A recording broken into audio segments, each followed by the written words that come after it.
Hello नमस्कार दोस्तों, मैं और सिंह अपने यूट्यूब चैनल में आपका हार्दिक स्वागत करता हूं। जैसा कि दोस्तों हमारे 2 वीडियो आ चुके हैं हाई स्कूल के हिंदी के लिए, कौन से एक छंद एक रस। और दोस्तों आज तीसरा वीडियो में लेकर आए हैं जिसमें अलंकार पढ़ाएंगे दोस्तों। और आज दोस्तों अलंकार, आज आपकी दिक्कत खत्म हो जाएगी। तो स्टार्ट करते हैं अलंकार।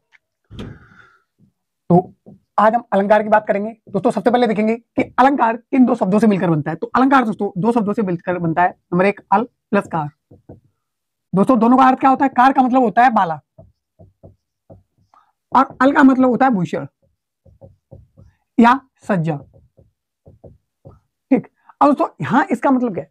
देखो इसका सीधा मतलब है जैसे शब्दों को अलंकृत करने वाला, अलंकृत करने वाला, अलंकृत करने वाला।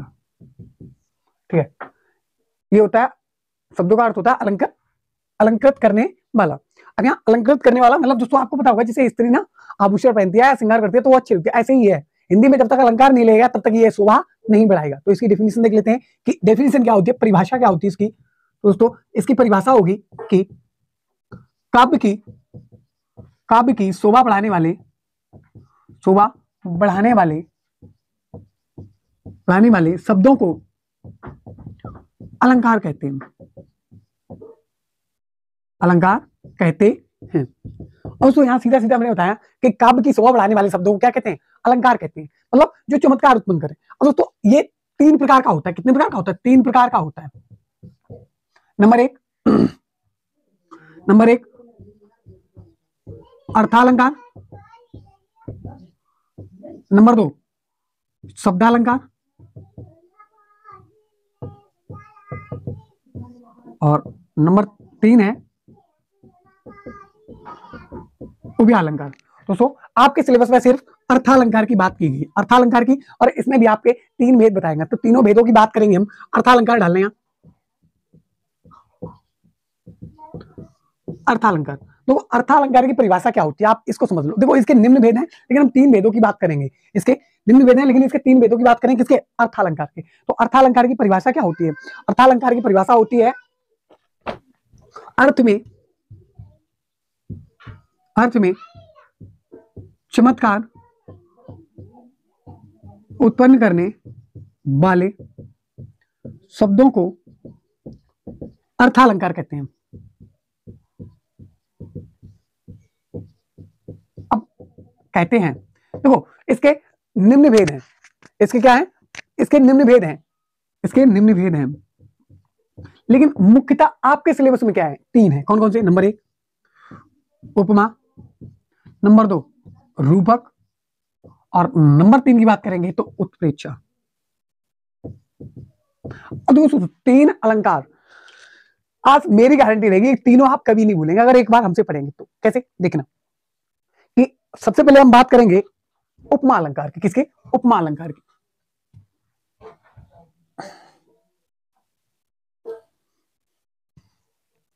तो हम बात करेंगे अब नंबर 1 उपमा की। किसकी? उपमा अलंकार की। अब उपमा अलंकार क्या होता है दोस्तों? जहां उपमेय की उपमान से समानता दिखाई जाए वहां उपमा अलंकार होता है।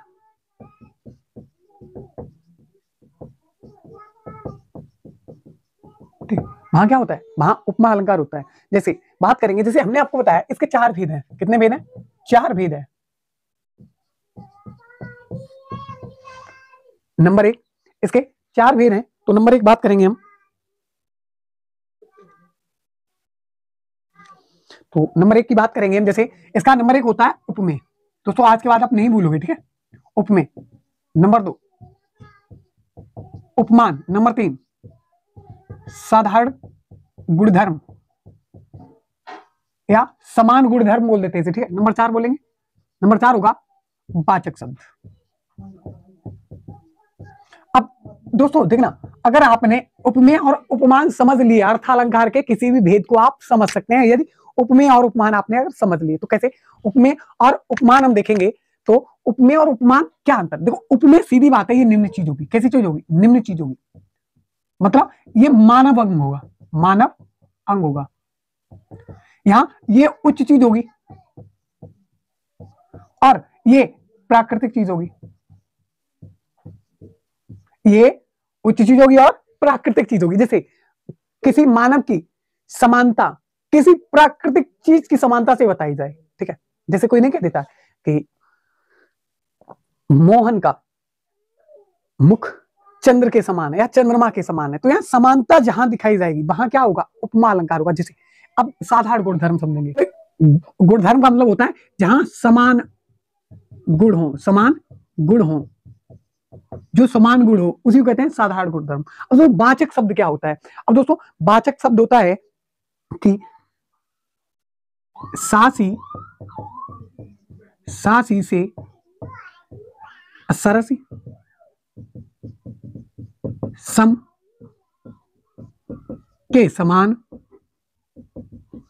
के समान, ज्यों त्यों, या तुल्य, तुल्य की मतलब होता है तुलना, ठीक है, तुल्य या ज्यों आदि शब्द तुम्हें वाचक के रूप में मिलेगा। अगर ये नहीं मिल रहा है तो दोस्तों रूपक होगा, अगर ये मिल रहा है तो उपमा होगा, ठीक है। जैसे बात करेंगे कि कर कमल सा कोमल है, कर कमल सा कोमल है। दोस्तों इन दो को समझना इंपॉर्टेंट है, ठीक है, समझ लेना। हमने बोला कर कमल सा कोमल है, तो कर कमल सा कोमल है, तो यहां क्या चारों बता दे कौन कौन से? देखो कर मतलब हाथ, हाथ कैसा है? कमल के समान कोमल है। सा क्या हो गया? वाचक।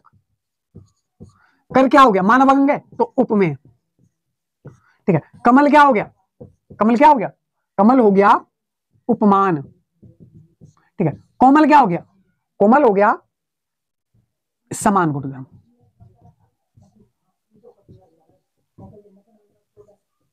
ठीक है। अब दोस्तों एक एग्जांपल हम और देखेंगे ऐसे ही कि मोहन का मुख चांद के समान है। मोहन का दूसरा एग्जांपल है, मोहन का मुख चांद के समान है।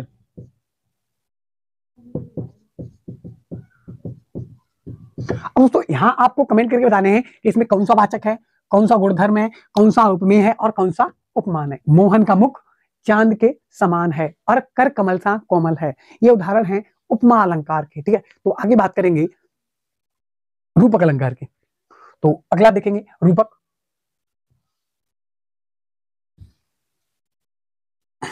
दोस्तों रूपक की बात कर लें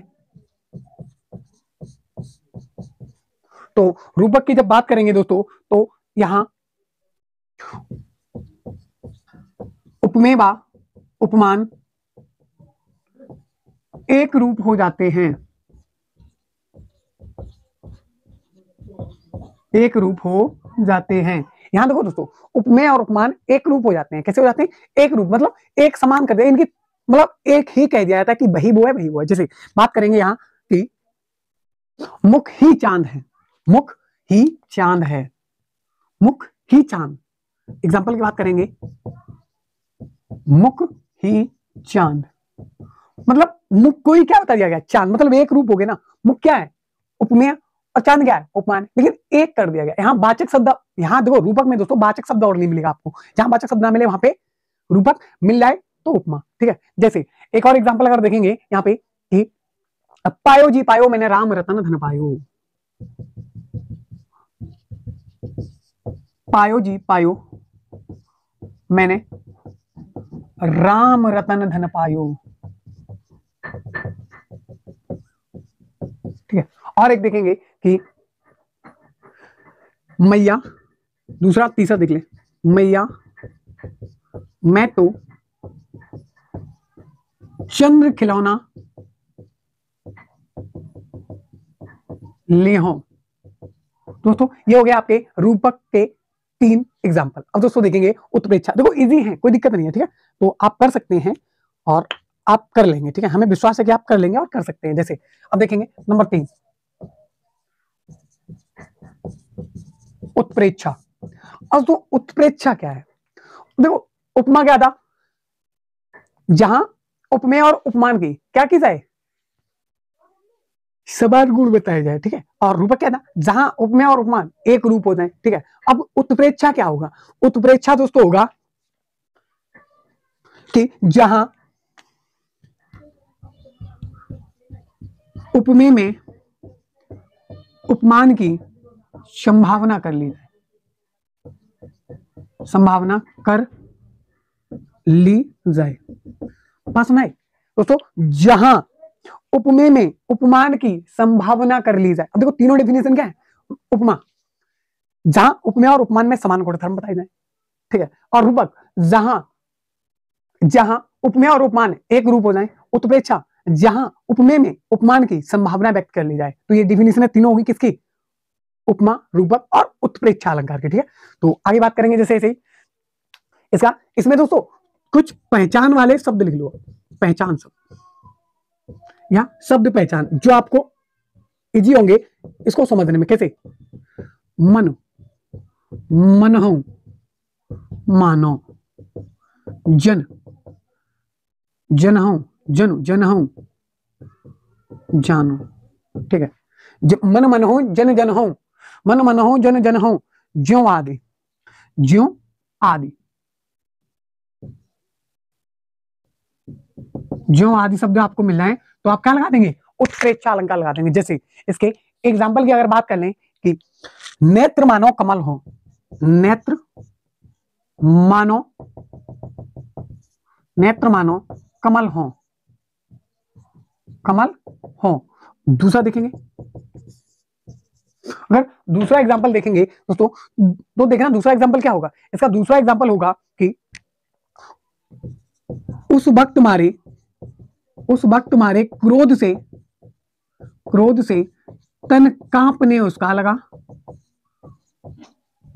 तन कांपने उसका लगा, उसका लगा, मानो हवा के जोर से, मानो हवा के जोर से सोता हुआ सागर जना, सोता हुआ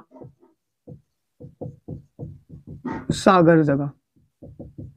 तो ये दोस्तों एग्जांपल हो गए कि नेत्र मानो कमल, ठीक है, उत्प्रेक्षा। और एक होगा उस वक्त मारे क्रोध से तन कांपने उसका लगा, मानो हुआ सोता, मानो हवा के जोर से सोता हुआ सागर जगह। क्या, उस वक्त मारे क्रोध से तन कांपने उसका लगा, मानो हवा के जोर से सोता हुआ सागर जगह।